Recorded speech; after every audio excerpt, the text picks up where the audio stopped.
क्या आपकी भी सैलरी 20,000 या उससे बिलो है? क्या आपको भी अपने सैलरी को मैनेज करने में समस्या आती है?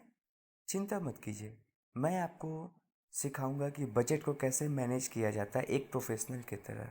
और मैं आपको सिखाऊंगा कि अपने वेल्थ को आप कैसे मैनेज कर सकते हो विदाउट एनी हैसल। हम इंडियंस का एक कॉमन प्रॉब्लम है, हम लोग खर्च पहले करते हैं और बाद में सोचते हैं, और बाद में हमारे पास ना इमरजेंसी के लिए पैसे बचते हैं न अपने सेविंग्स के लिए। इसका सॉल्यूशन क्या है? Solution is budgeting. बजटिंग वो क्या होता है? बजटिंग हमारा फाइनेंशियल रोड मैप है।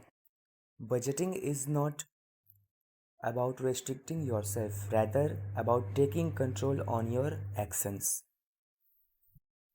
एक सिंपल बजट आपको हेल्प कर सकता है अपने स्ट्रेस को रिड्यूस करने के लिए, अपने कर्ज डेब्ट को क्लियर करने के लिए और अपने सेविंग्स को बढ़ाने का आदत डालने के लिए, ताकि आप फ्यूचर में उसको इस्तेमाल कर सकें।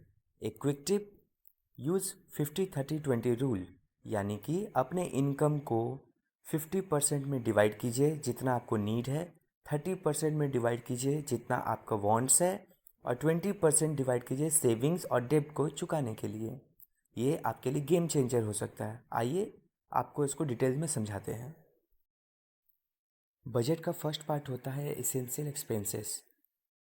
अगर आपकी सैलरी 20,000 है तो इसेंशियल एक्सपेंसेस में आपकी खर्च 10 to 12,000 रुपीज़ होनी चाहिए। इसको फर्दर ब्रेक डाउन करते हैं। अगर आप रेंट पर रहते हो तो 4,000 से 6,000 रुपये आप उसमें खर्च कर सकते हो, जिसमें आप रूम मिल जाए आपको सिंगल रहने के लिए, या शेयर्ड एकोमोडेशन हो तो ज़्यादा अच्छा। ग्रॉसरीज, आप कुछ सामान खरीदना चाहते हो तो आप मैक्सिमम टू मैक्सिमम 3,000 तक आप कोशिश करो कि उसमें आपका हो जाए, और उसमें भी आप स्मार्ट शॉपिंग हैक्स को यूज कीजिए। Transport, shared accommodation, public transport, car, bike जैसे भी आपको यूज़ करना है, limit your self under 2,000 rupees. और अगर आप इलेक्ट्रिसिटी, मोबाइल, वाईफाई यूज़ करते हो, यूटिलिटीज़ पे खर्च करना है, तो आप कोशिश कीजिए कि वो आपको 1,400 to 1,500 में आपका कंक्लूड हो जाना चाहिए। बजटिंग का सेकेंड इम्पॉर्टेंट पिलर है सेविंग्स एंड इन्वेस्टमेंट।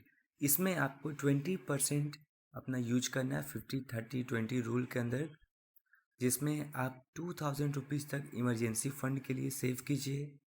कुछ आप म्यूचुअल फंड्स में इन्वेस्ट कीजिए 1,000 रुपीज़ तक का, कुछ बैंक में आरडी करके रखिए। इन शॉर्ट आप अपने हिसाब से उसको इस प्रकार मैनेज कीजिए कि 20% आपके सेविंग्स में जाने चाहिए आपके टोटल सैलरी का। इमरजेंसी फंड ही क्यों, कुछ भी अप्रिय घटना किसी के साथ भी घट सकती है। हो सकता है आपके साथ कोई घटना घट जाए जिसमें आपको अचानक से पैसों की ज़रूरत पड़ जाए, तो अगर आप उन पैसों को सेव करके रखिएगा तो उस क्रिटिकल समय में आपको वो हेल्प करेगी। थर्ड पॉइंट आता है पर्सनल और लीजर एक्सपेंस के लिए, यानी खुद के मनोरंजन के लिए। अगर आप बाहर खाने पीना चाहते हैं या शॉपिंग करना चाहते हो, 1,500 उसके लिए रखें, और अपने सेल्फ केयर के लिए, इंटरटेनमेंट के लिए आप 1,500 सेव कर सकते हैं। तो यूज कीजिए आप उस चीज़ को। स्मार्ट टिप, कैशबैक ऐप्स को यूज कीजिए, जैसे क्रेड हो गया, फ़ोनपे हो गया। इनको इस्तेमाल करके आप अपने बजट को, अगर आपके पास क्रेडिट कार्ड और ईएमआई की लोन है तो कोशिश करें कि उसकी वैल्यू जो आपको जमा करनी हो 1,000 से 2,000 होनी चाहिए, इससे ज़्यादा ना हो। और जितना हो सके ईएमआई के जाल से बचने का प्रयास करें।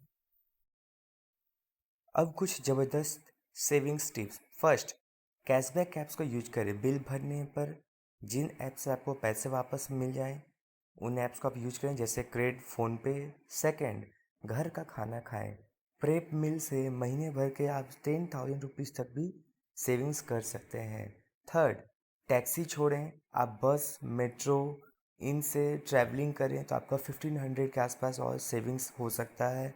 एंड लास्टली, मनोरंजन के लिए यूट्यूब, पॉडकास्ट, इन सभी के लाइब्रेरीज में बहुत सारे फ्री के आपको चीज़ मिलते हैं, आप उन सभी को देख करके अपना मनोरंजन करें।